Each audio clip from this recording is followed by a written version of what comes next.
7 men out of 100 that's full of the Holy Ghost.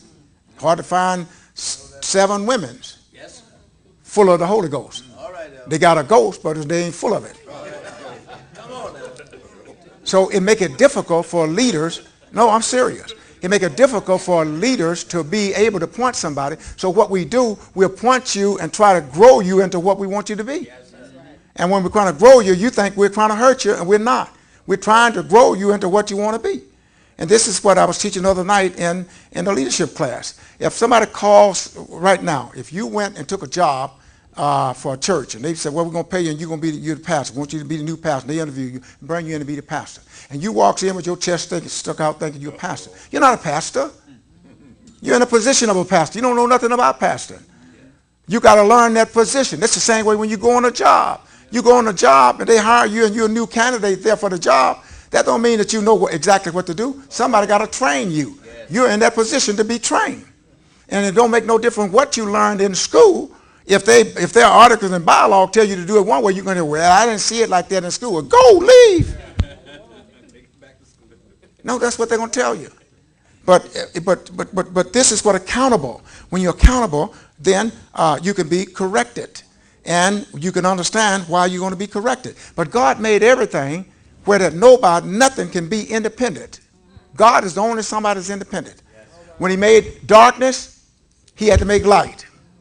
So he would, light do what? Complement darkness. When he made the moon, he made stars. When he made to get dry land, he had to take some of the water and send it into the sky. Did you know the ocean and the moon dictates the weather? The tides and everything. God did all of that, so nothing is independent of itself. Big fish eat up the little one sometime, but the big fish got somebody to tackle them too. Everything's a prey to somebody. So what we have to look at then, when God made us, he did the same thing. So our job as a pastor is to feed the flock. To feed the flock. So if we had to do everything in the church, be the deacon, do all the work of the missionary, and we would die. But God gives you people to do some of the things to help out. We all is a part of that. And let's look at Ephesians quickly here to show you what part you are. In Ephesians chapter 6. Maybe it's chapter 4, I believe. Chapter 4 of Ephesians.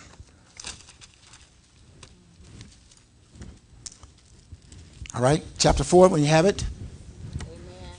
Read verse 13. Somebody have it, start reading at verse 13. Till we all come in the unity of the faith. Until we all come into the, now watch this word unity, is this synergy. That's what unity is.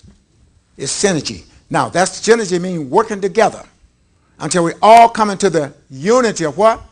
Faith. Of faith, what? And of the knowledge. And of the, wait a minute. Wait a minute, hold, a couple of things got to do here. Give me some volume on this mic, this port of your mic.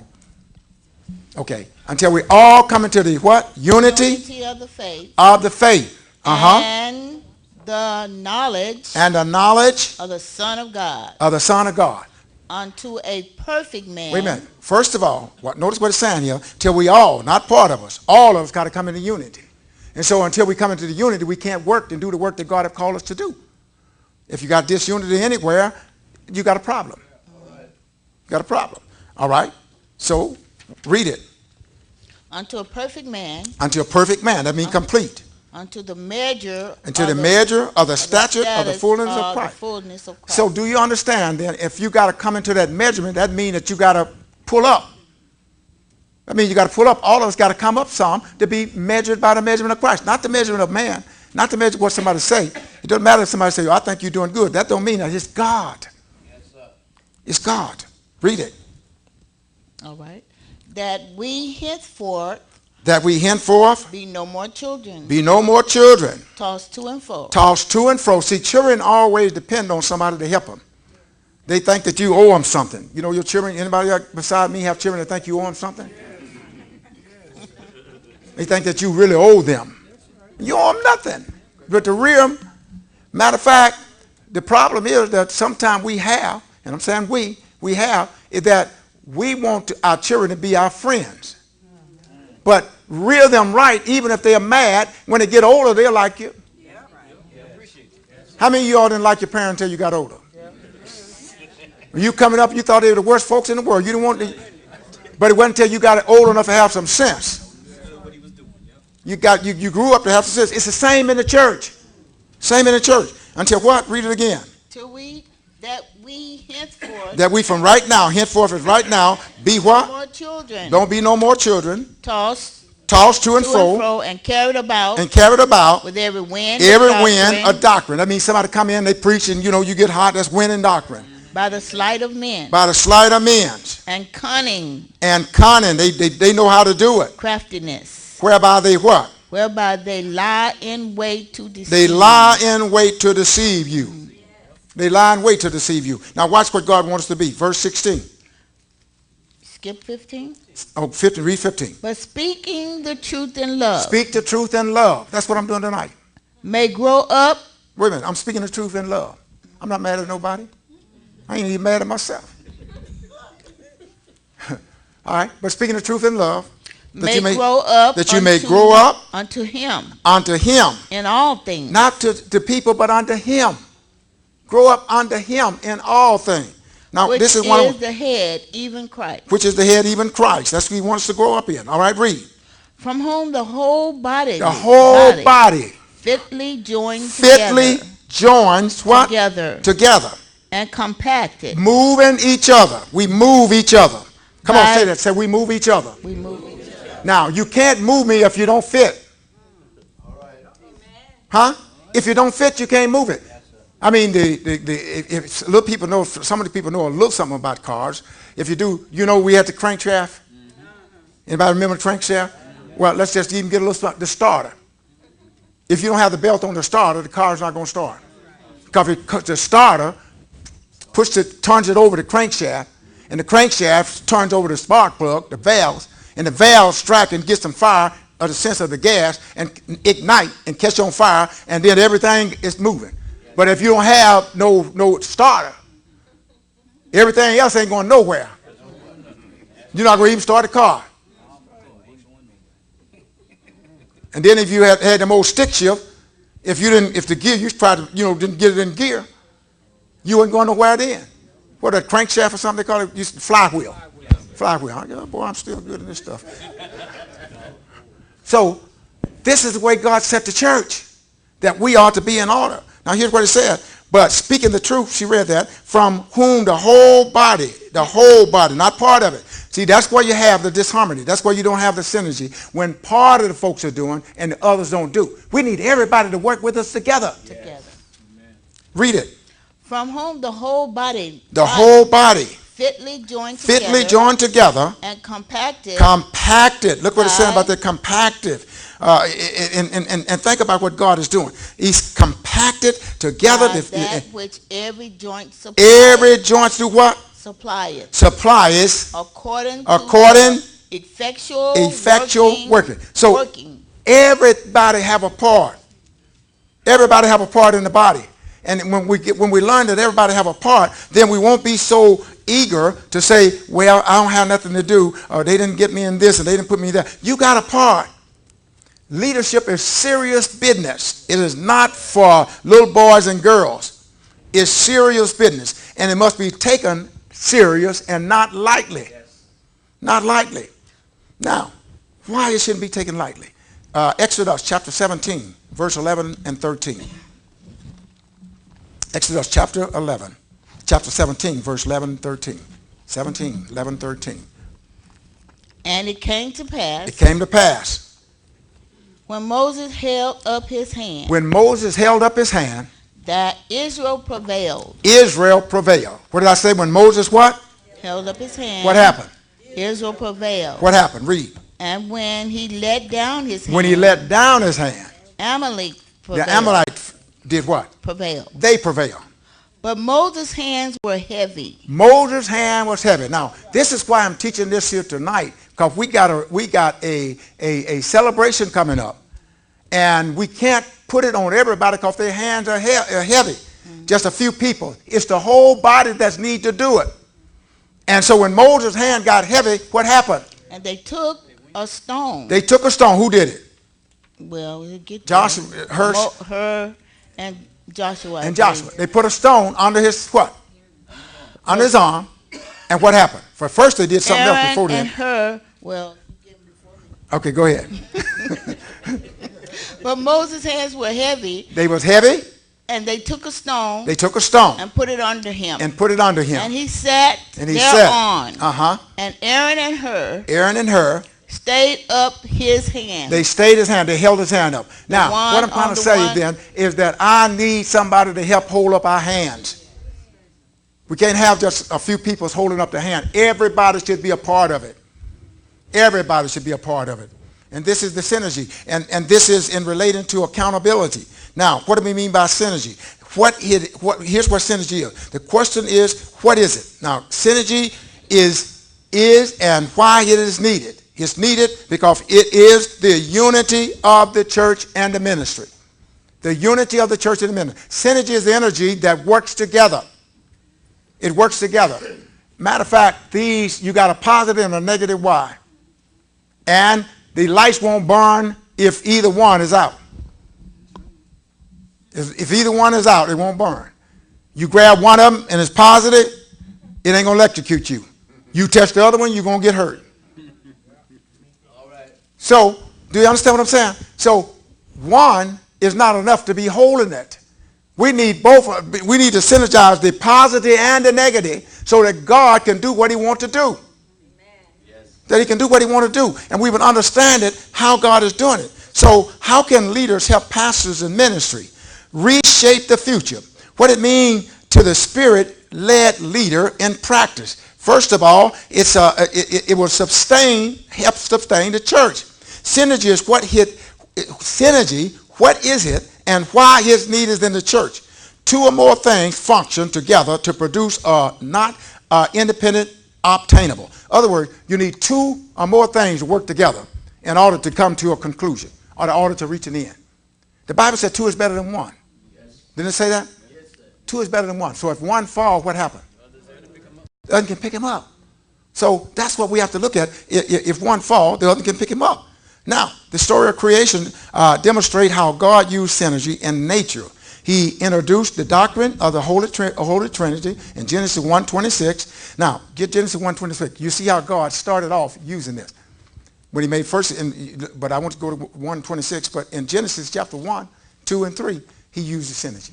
Father, Son, and the Holy Ghost. But verse 26 said what? And God said, let us make man. God said, let us make man. In our image. In our image. Now, here we go. Now, after our likeness. He made God. God said, let's make man. I'm going to make him in our image. After our likeness. After our likeness. See the synergy? Man is not made by himself. He's not by himself. He made man after what? His image. Image is representation. Likeness is function. I want him to function like I function. Not the way he's talking about, walking and so forth. He wants you to function in the spirit. God is a spirit, and they that worship him must worship him in what? Spirit and in truth. And so God said, I want to make him in my image, and I want to make him to function like me. Image don't mean that we look like God. We don't know what God looked like. But we are to represent God. All right, read. And God said, let us make man in our image and after our likeness, and let them have dominion over the fish of the sea. I'm going to give them the same dominion that I have. And over the fowls of the air. Fish of the sea, fowls of the air. And over the cattle. Over cattle. And all the earth. And all the earth. And every creeping thing. And every creeping thing upon the earth. That creepeth upon the earth. Now, that's what God gave us. That's synergy. That's working with God. And when we work with God, God's plan always works. Now, we was called to work together. In the Old Testament, Moses and Aaron worked together. Ruth and Naomi. In the New Testament, Jesus and the 12 disciples, apostles, and the 12 apostles and deacons. Huh? That's the way to work together. Nobody is an island. And so we have to have that synergy. We have to have that unity. And we have to know we have it. We have to know we have it. Because when there's a break in unity, you got problems. Yes. You got problems. And I want y'all to notice something in the church. From henceforth, notice. The person that's complaining is the person that's not doing. That's the person complaining, the person not doing. The person that want to put a wrench in the wheel. a wrench in the spokes that you say, that's the person that's not riding. If you're riding on a bicycle, you're not going to stick nothing in the spokes. Because you know you're going to, do you understand what I'm saying? So it's always an outsider. So when people come to you complaining about something, see are they on board? What are they riding on? What are they doing? This is going to work. I know it's going to work because the devil is mad.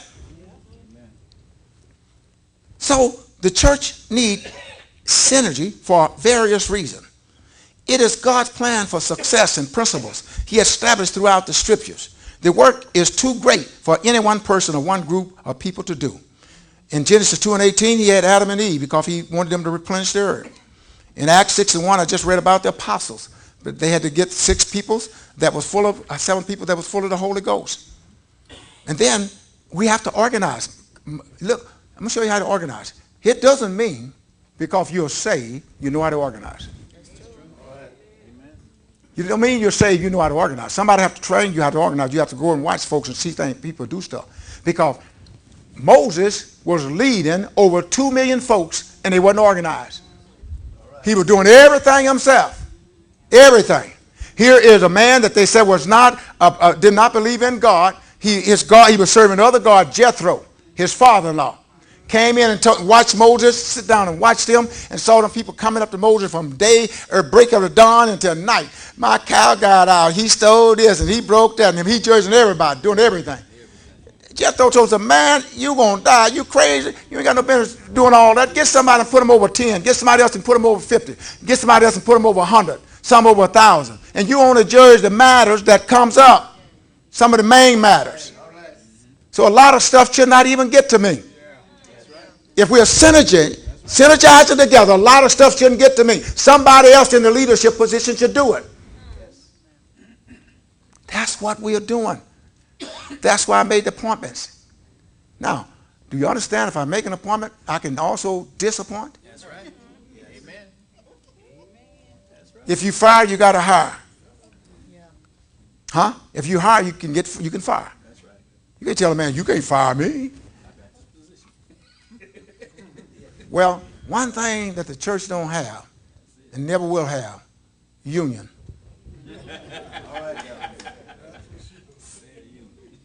There's no union in the church. There's folk get together and think it's a union, but there's no union in the church. It's not. Here's the thing. Let me tell you why. Now you see, and I'm not against them. They do whatever they want to do. That's fine. But there are some churches vote in pastors. If they vote you in, they can vote you out. But if you use the parliamentary procedure, see, this is where, if somebody voted me in and I took the job, then they'd have to use parliamentary procedure to get me out.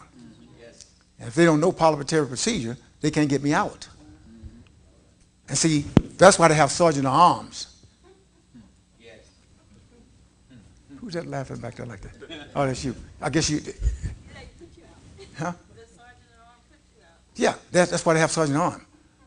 So that if a person don't know the policy and don't know Robert Rule of Order or don't know parliamentary procedure, then he get up to, I can say this and I can, no, you sit down. You want to sit down, that's like Donald Trump said, get him out. Y'all see Donald Trump? He said, get him out, put him out. He said that 5 or 6 times a day in his speech. Put him out. So, but this is not a democracy. It's a theocrat. That means I'm not in charge. God is. And God put you there. And he said, whom God put there, don't let nobody put us under. The same as marriage. So the pastor is always God's thing. And many people, now, if a pastor is dishonest and doing stuff right, that organization have a right to get him out of there. They have a right to get him out. Because if you got corruption at the head, it's going to be corruption throughout the body. Yes. That's the truth. So, ministry today are larger, further diversity, and far more complex. Leaders, no matter how talented, gifted, and spiritual, cannot be all things to all people. You can't be all things to all people. There's another thing. You're a leader. Please, somebody may want, you may start a church, and you may be a leader in a small place. Don't make no difference. You may be a leader over Sunshine Band. Listen, when you are a leader, you cannot let everything that people say to you stay in your head. Some things just got to go in this ear and right on out. Because what you entertain, you try to protect or initiate. I'll say it again. What you retain, you either respect it or you initiate it. You want to negotiate, you want to do something about it. You can't fix everything. You can't fix everything. There's some things you just can't fix. There's some people had some problem when they came, they're going to have them always. And some people hear voices. You can't stop them from hearing them. You didn't hear nothing, but they hear. No, is this reality? It's the truth. There are people that talk to themselves. I talk to myself. And I think you're crazy if you don't talk to yourself, but I don't talk out loud. Oh, Jesus. Do y'all understand? Do you see? You don't just walk around. Now, you can be misled today because people walk around talking and they got cell phone. But a few years back, it wasn't a cell phone. The proper relationship is established in the title of the position. And everybody in the church have this title. And this is the word diakonos. Diakonos. Servant. Servant. It was first for the deacons. Then it was servants. So that's the Greek word diakonos. That is servant. Everybody should be. See, all of us have to help the wheel turn. You got to help it turn. And look, the wheel turns on Thursday night. The wheel turns on Tuesday night when they're having a class. The wheel turns in Sunday school. The wheel turns on 8 o'clock and 11 o'clock. So if you just come to one of those services, somewhere you're missing. Somewhere you're missing. You're not helping things to move. So if you're not helping things to move, you can't control what you don't do. Every time I get on an airplane, I pick up their book. And every one of the airplane books that they have, they sell the product, and they say that you receive, you get what you negotiate. Not what folk give you, what you negotiate. So they teach you how to be a good negotiator. A good negotiator. I learned that when I had my business, my carpet cleaning business. I went into a man's house. He was a Jew.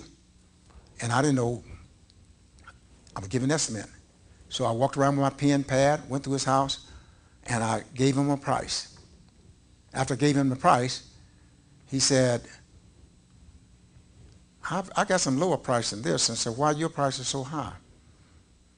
So I drew a line and said, what did you get? And he told me, and I wrote it down. I said, I'll do it for the same thing. He called me back in. You know what he said? He said, you're a nice man. I see that. He said, I'm a jury dealer. I've been dealing jury for years. He said, sit down.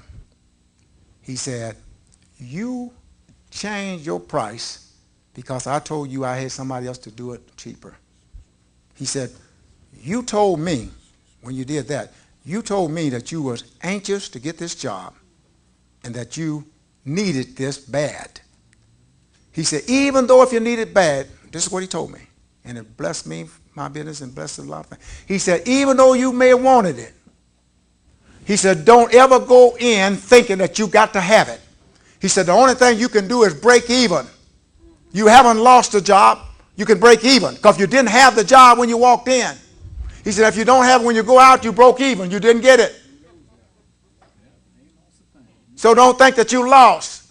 He said, here's what you say.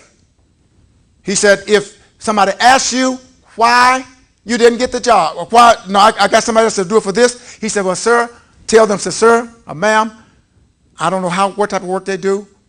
Go ahead and get them, but this is my price. Said, I don't know nothing about them. Don't badmouth them or nothing. Just tell them, this is my price. So, this is my God. This is my God. I don't have to try to sell him. I don't have to try to badmouth folks and go against him. But I have a standard that this is what I'm going to do. As Joshua said, as for me and my house, we're going to do what? We're going to serve the Lord. So don't let anybody, tell you that they are this and they are that and they could have did this and they could have did that. If you could have did it, why didn't you do it? Why didn't you do it? Why would you have somebody else go through a whole lot of stuff and you could have did it? Have you ever did some work and then somebody told you, I could have did that better? I guess you got up praising God, didn't you? I don't think so. So, all leaders are first and foremost, they are servants. And they are glad to serve. Servanthood should be worn with pride, not with disgust, pride. You ought to be glad that God saved you and that we are coming up with a thing to save, get more people saved. We ought to be glad for that. Now, pastors are the God-given leaders of the church. Jeremiah 3:15 said, I will give you pastors after my own heart. He's not going to give you these performing pastors. Pastors after his heart. Everybody that have the name pastor is not a pastor. And that's the truth. We see that now.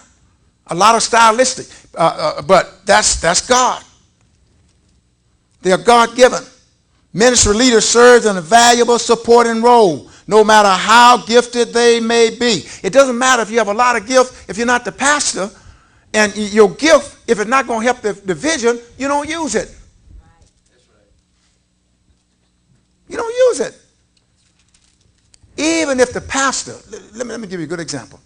Even if the pastor is praying for folks, you got the gift of healing, and the pastor prayed for them, and they don't seem like they got healed. Then you run up there and grab them. Oh,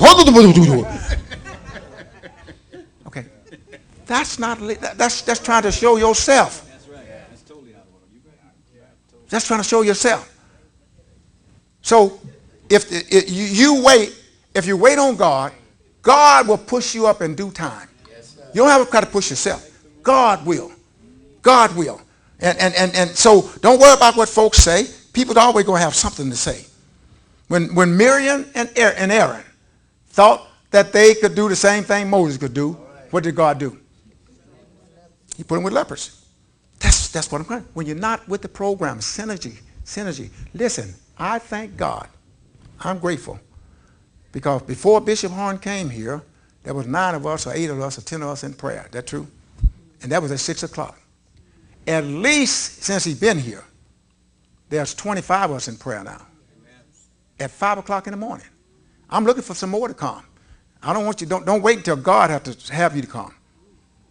You know, when something happens, then you want to come in and pray. And everybody pray for me. God, blah, blah, blah, blah. Okay?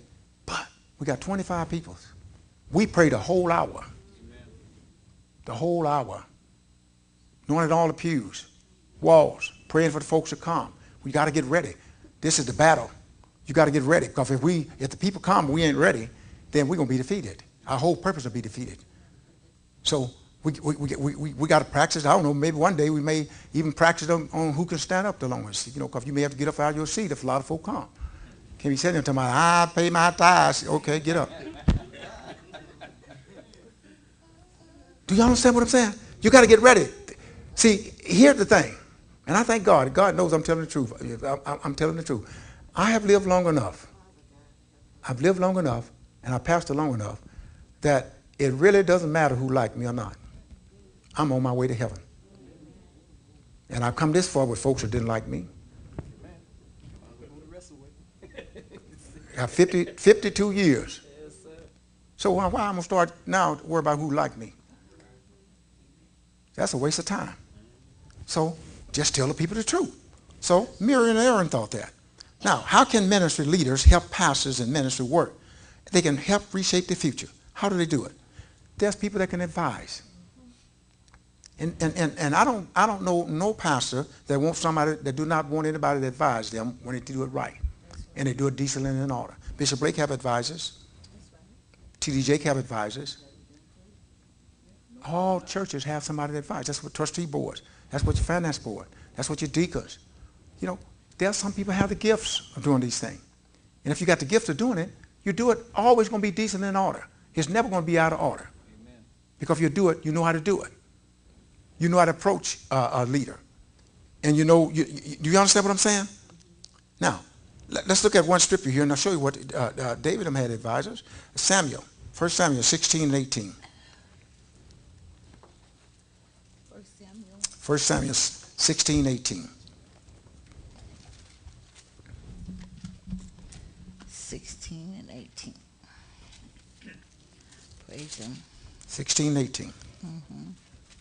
Then Uh-huh. answered one of the servants. Then answered one of the servants. He was a and servant. Said, Said, Behold, I have seen a son of Jesse, uh-huh. the Bethlehemite, that is cunning in playing, and a mighty valiant man, and a man of war, and prudent in matters, and a comely person, and the Lord is with him. That was this man speaking for David to Saul. A servant. And you know, when we use the word servant, we're just using it modern way, because it's actually a slave. Doulos, one of the slaves. He had a voice. He told Saul, David is a good man. And he's humble. He will serve you. He won't hurt you. He's prudent. Now, God gives the qualification of servants. And 1 Timothy, just write it down, 1 Timothy 3, 8 through 18. He gives the qualification for what deacons are supposed to do. They can advise, they can help.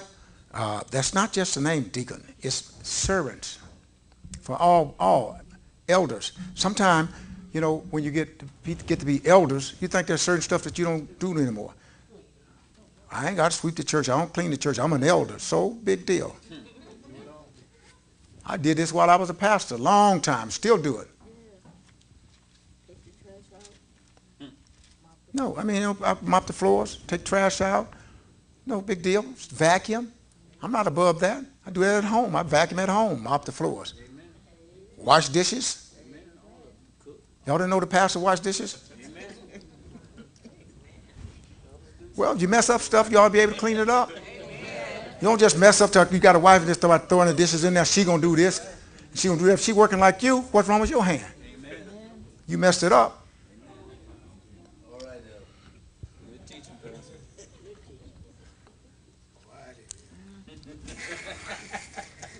Now, when Moses organized, like Jethro told him, then Moses didn't have to handle the small things. He didn't have to handle that. He had, that's what the synergy do. It makes you involved. It helps you to unify the church, help you unify your family. If you get your family together, all of these things, it's the same thing. Synergy. This is what is lacked. Now, the primary reason that these men was called in Acts is that there was a problem. If there hadn't been no problem, they wouldn't have been called in. They wouldn't have been found out about getting them 6 men. 7 men. Now, Mark 7 and 6. There's one vision in an organization, and when there's more than one vision, it's division. Mark chapter 7 and verse 6. 7 and 6. Mm-hmm. He answered and said unto him, Mm-hmm. Well, has Isaiah prophesied of you hypocrites, as it is written, the people honored me with their lips, but their heart is far from me. See what he was saying? I have the vision, but they honor me with their lips, but their heart are far from you. Has anybody ever had people that said they loved you and they cared about you, but when you was not there, they talked about you? That's what God was saying. It's in the church, it's in the corporation, it's everywhere. People do that, and they think that they're getting by, but they're not getting. They may be getting by, but they won't get away. Then sometimes people criticize us as pastors. See, this is where your synergy. You got to have somebody that knows some of everything. You need some business people in your church. You need some teachers. You need some people that you do need some people in the church that are armor bearers. You do need, when your church is growing, you need somebody that have a sword. Well, you got the Holy Ghost. You know, the Holy Ghost is going to protect you. Jesus asked the disciples, said, how many swords do you have? Peter said, I got one. He said, that's enough. Peter didn't put it, he cut the man's ear off. Jesus didn't rebuke him for cutting the man off his ear off. He took the ear and put it back on. He said, I ain't the one that needed his ear cut off. You should have cut that other. No, he said that.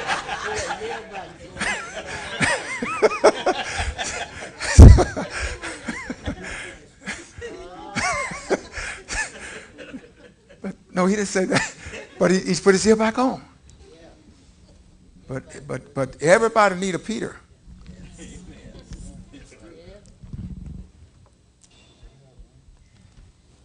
You need people that can do more than speak in tongues. That's right. You need people that can have some natural skills, some business sense. Now, somebody that all the time you see them all day doing speaking in tongues, and you think they're going to make your church grow? How you doing? How you feel? Okay, come on. Tongues in a place is good. Paul said, but I would rather speak 10,000 words with an understanding. Did he say that? That's what he said. Then how many were in tongue? 5. Whatever. But what he was saying, now he said, I do it more than anybody, but I don't do it in public all the time. And I'm not just bringing that up. It just hit my mind. But what I'm trying to say, we need folks that can do some of everything. And thank God that Great Open Door have people that can do some of everything. We have people that are electricians. We have people that are business folks. We have people that are teachers, and some probably going to be lawyers and so forth, and doctors. We have them. So we cannot, and this is what sometimes people don't understand. When I'm preaching, I'm not preaching to just people with ordinary folks. I'm preaching to some people that are up there and some down here. So if you're preaching to folks that's up here and their addiction and everything, and then you're speaking to folks that may not can understand, don't preach up here. They can always come down. But the person down can't go up. So you got to reach the people down, because the one up the top, they already, if they got any sense at all, they know what you're talking about. That's right. They know what sant was before they used scent.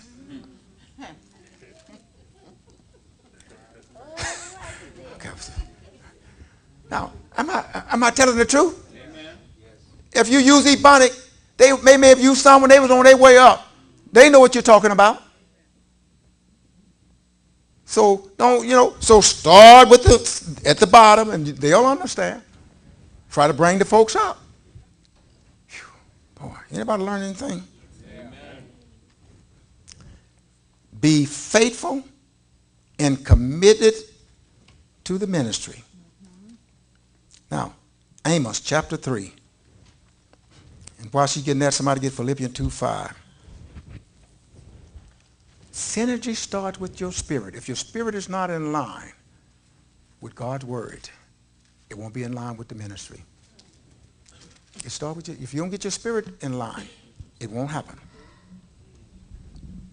All right, Amos 3:3. Can two walk together except they Can two agree? walk together except they what? Agree. Agree. Can't do it. Philippians 2:5. Let this mind be in you, Let this mind be in you, which was also in Christ Jesus. which was also in Christ Jesus. See where it starts? Where it starts? Synergy start with what? Christ. Start in your mind. 1 Corinthians 9:22. 9:22. To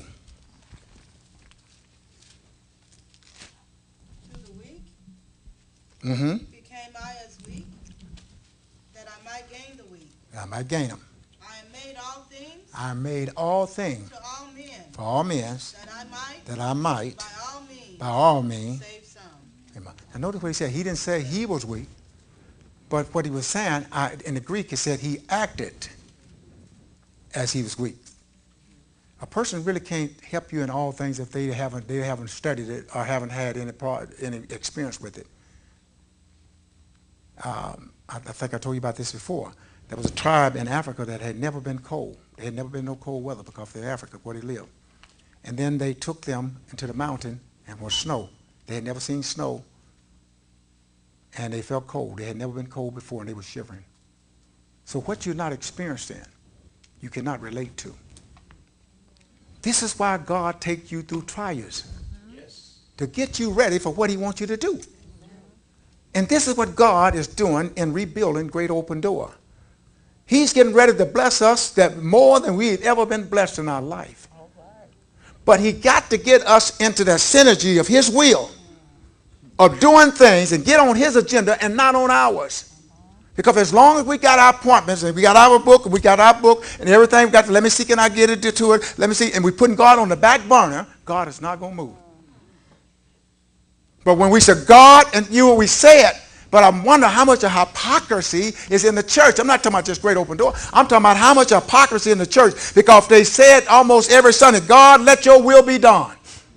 And at 10 o'clock, you got to go home, you leave. Care what God's doing, you leave. I wonder, do you think about that? Have your way, Lord. He want to have his way. Okay, time for us to go. God bless all of you. Okay, I got this man about put his Bible back in there. But do y'all understand? No, but do y'all understand? They leave.